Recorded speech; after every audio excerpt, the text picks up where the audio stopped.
I have a sneaking suspicion that things used to be better than this.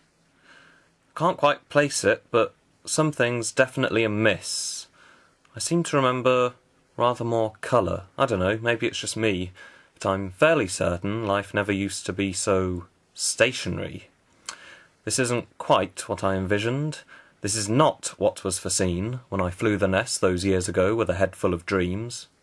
I was off to get my Mickey Mouse diploma at the Academy of Donald Duck, where lectures are presented in Technicolor by a bright red talking truck. Some might call it a polytechnic, with ideas above its station. 3 years of pissing around, funded by public taxation. Fuck off, Daily Mail. This was serious. I was going to get my head down, study real hard, absorb all the knowledge that the wise ones impart. I was going to climb a mountain of books and reach for the stars and unlock the secret of existence with my library card. I had it all in my sights. I was going to fight the noble fight and put the world to rights, read the Communist Manifesto and start a revolution overnight. And I wasn't going to be alone. There'd be 1,000 more just like me, hungry young minds, eager for feeding, searching and feeling for truth and meaning, desperately needing answers and clarity. Would combine our insights and define our own reality. Would forge a blade and crusade against the tides of apathy. In a melting pot of fresh ideas with exuberance and ambition, we'd make up for our limited years and unite to achieve our mission. The future would be ours to hold and mould into our vision. That's what I had my eyes on. Standing on the shoulders of giants, we'd see beyond the horizon. But then I arrived. Oh, the horror. Oh, the unspeakable horror, as I cast my eyes upon the cultural wasteland before me. As I stared into the void and comprehended this dismal vision of trendy nothingness, this plastic cabaret populated by Hollyoaks extras, narrated with a mind-numbing slew of banal Facebook statuses. Vacant, painted faces, complacent minds locked in stasis, embracing the basest of pleasures and tirelessly pursuing narcissistic endeavours. Countless hours devoted to looking effortlessly hip so they can dance to soul-destroying music and wake up in their own sick. So this was my new daily reality. A vapid display of superficiality paraded as normality by these vacuous clones. Case in point, Rolling Stones t-shirts for people who don't listen to the Rolling Stones. Was I really all alone? Was I the only one eager to scale the lofty heights of academia, while everyone else copied and pasted off Wikipedia? Was I the only one looking to flex my intellectual functions? Let's not be silly, we shouldn't make such wild presumptions, that wouldn't be fair. It's just that very often I was close to despair. And it could have ended there. I could have withdrawn from my peers and walked a solitary path.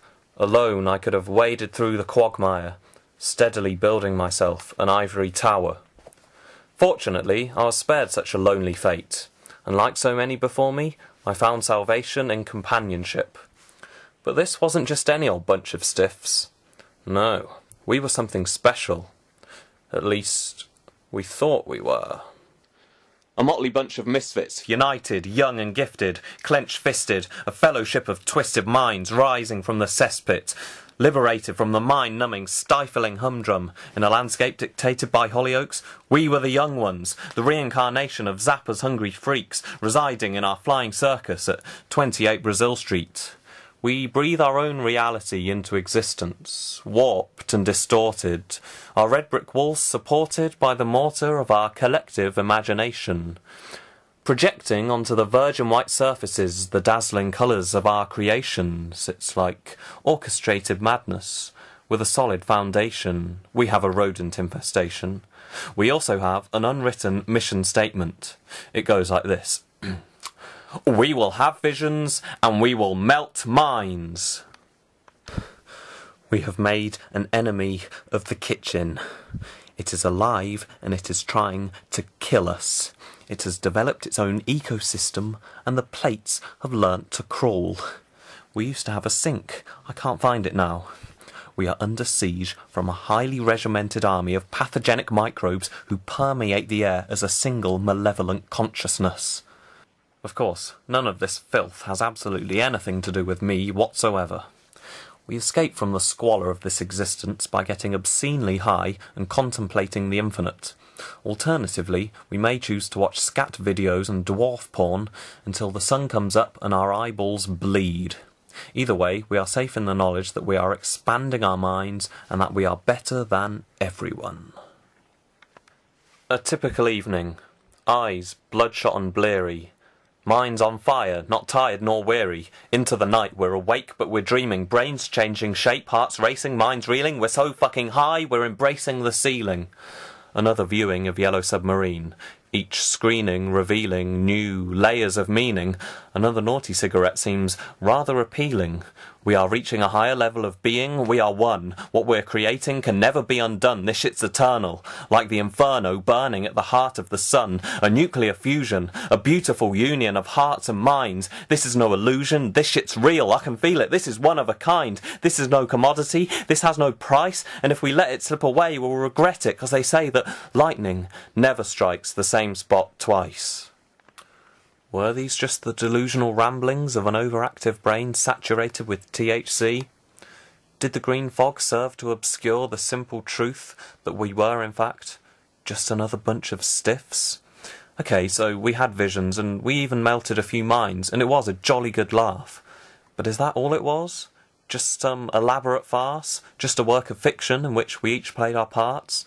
Revelling in our cleverness, but never opening our hearts? Why did we never reveal what was concealed behind those masks, instead of just feeding our egos till we drifted apart? There was one who offered up his heart on a plate, but we didn't like what we saw, so we turned him away. Okay, so he was crude and obnoxious, and his poos were grey, but that doesn't excuse all the abuse and spite we sent his way. Okay, so he was permanently stoned, and his personal hygiene was nothing short of atrocious. But what about all the openness and generosity that he showed us? I'm afraid such simple goodness just didn't fit onto our grid.